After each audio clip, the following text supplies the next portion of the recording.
What's the team he's looking like?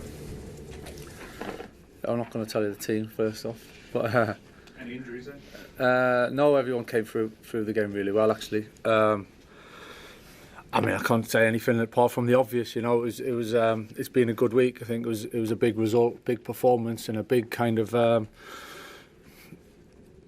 big uplift. You know, with the feeling and inside the stadium and it's getting that balance. You know, between taking the encouragement and the confidence from the game itself and the performance, and keeping level-headed and with feet on the ground, knowing we've got another big game coming up, and one game doesn't change and make you a great team. It gives us a great foundation to build on. So yeah, there's a lot of confidence, there's a lot of good feeling within the group, but measured with that, you know, and we know what's coming and we've got to be ready for it. The club announced yesterday, and Casemiro himself announced that he'll be leaving at the end of the season. I'm guessing he'll have a pivotal role, but it also raises question as to some other players' futures. Harry Maguire, for example, another person's contract's running out. Have the club had discussions with him about his future? Does he know where his future lies? I think that's just coming into that time of the season, really, and with contracts, and obviously January is January in the window, and kind of working my way through that and coming towards the end of the season in terms of contracts and decisions, and that'll obviously be taken in discussions and in good time, really, and at the right time. So you know, I think the kind of announcement for Cassie, I think was for clarity as much as anything. You know, it was kind of decided anyway, you know, before I arrived. So it's not just a knee-jerk kind of decision, but the type of personality, the character that he is, I think it shows with his performance last week, you know, and where he is mentally and how much it means for him to be here and to finish the season strong. I've already had that conversation with him, and he's desperate to do well and finish well, and it's good to see. So I've got no doubt about him at all. Michael, just on that, does that mean that you're going to be involved in these discussions? Because obviously it's a bit of a weird situation that at the moment you're only here until the end of the season, and then clearly the club's got to operate beyond that.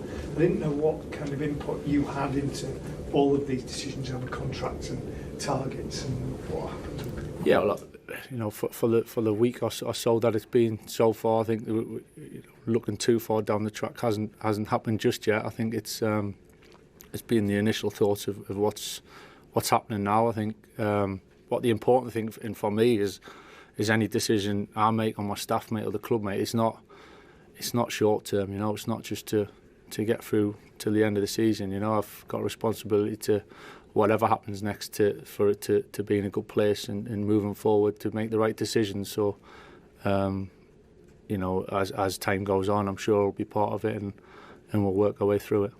Just in terms of the injuries, Manchester late when he was first missing, Ruben said, I'd be back next week, and now we're weeks, months down. Is he anywhere near coming? Hopefully, yeah. He had a bit of a setback initially before I arrived, I think, and only small, but it's maybe not so much a setback. I think it just was a little bit slower than we'd hoped. But he's certainly getting closer, and you know, hopefully in the next couple of weeks or so, without putting an exact time, he'll be back and around it, and it'd be great to have him back. Michael, how are you feeling about Arsenal?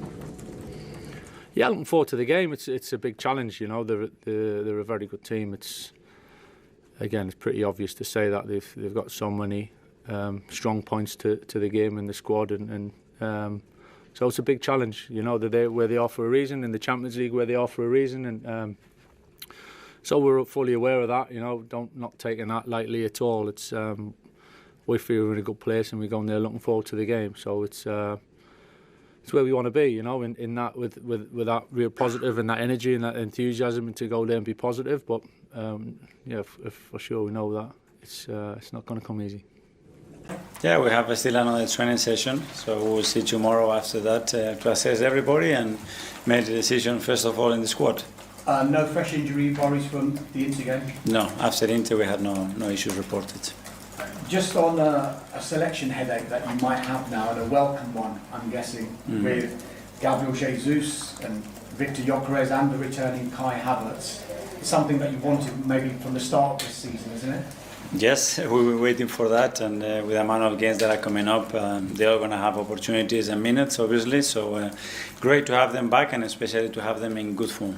I've asked you this before about Victor, actually, in that he had to start the season effectively without Jesus and Kai Havertz. Now that they're back, how much do you think it's not going to just help Arsenal, but help him as well? Yeah, well, he started without a pre-season as well, and a lot of minutes and a lot of responsibility on him. And now the fact that we have other options as well, I think is something really positive, especially for the squad. And you could see the other day, the guy scoring 2 goals, Victor coming in and making an impact to win the game. Sunday we'll see you come up against Manchester United and Mikel Carrick. How much of a tougher proposition do you think that game is compared to maybe 2 or 3 weeks ago?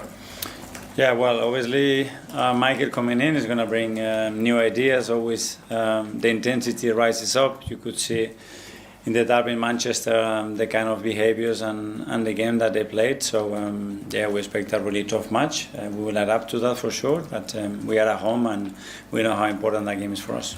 Can I just ask you about Ethan Ranieri? We know he's out in Marseille. It looks like it is going to be an agreed deal with Marseille for the rest of the season. From your perspective, how hard a decision was it, and what were the key factors behind it?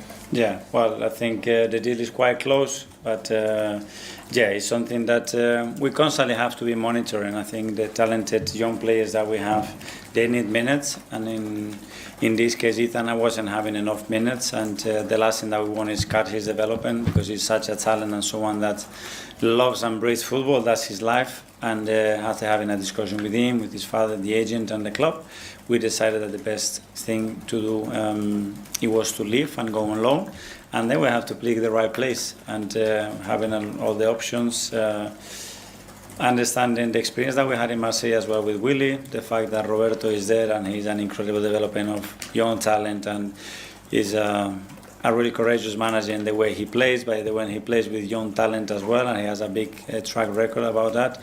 And I think it fits the way of playing for the qualities that we want to see for Ethan. So it's going to be a great experience for him. Mikel, you have been a teenager, I think, when the Arsenal-Manchester United rivalry was its absolute fever pitch back in the late 90s, early 2000s. How big an impact did that rivalry have on you, and did it make you think, I want to be part of the Premier League because of that particular rivalry that was happening then? Yeah, and you guys sell it so well, especially in Spain. You could see the tension and the rivalry and those individual battles that they were there as well, that make the game really, really special. So yeah, obviously 2 massive clubs that they've been fighting at the highest level for so many years, and yeah, we want to try to have the best possible game to win it. It has thrown up so many incredible moments, some incredible rivalries as well, that fixture. Does one stand out for you? What was your first memory of it, or your most memorable one back from then? I don't know, there are a lot, but obviously just before kickoff as well, a lot of the things that were going on, and that's pricing up the tension, and then obviously the atmosphere in the stadium. But yeah, some incredible players as well on that era as well, that they've been absolutely legends of this league. So that's what it makes it so exciting. Thank you. Thank you. Jake from the Premier League. Hi, on Sunday then, against Manchester United, how different a side do you think you face from what you saw in the derby compared to perhaps before Mikel Carrick took charge?